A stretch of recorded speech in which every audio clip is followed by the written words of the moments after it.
তাকে তুলে ধরতেই আমাদের এই আমরা বেছে নিয়েছি এক মায়ের কান্না থামাতে আর এক মায়ের বোধনকে। দেখেছি অসুরকুলকে ধ্বংস করতে মায়ের দশাবতারে 10 হাতে অস্ত্র ধারণ করতে। অন্যায়ের বিরুদ্ধে আন্দোলন হয়েছে যুগে যুগে, কোনো সময়ে কবির লেখার জোরে।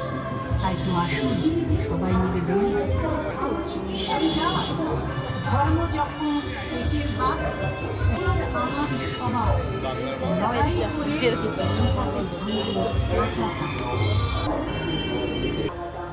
হ্যাঁ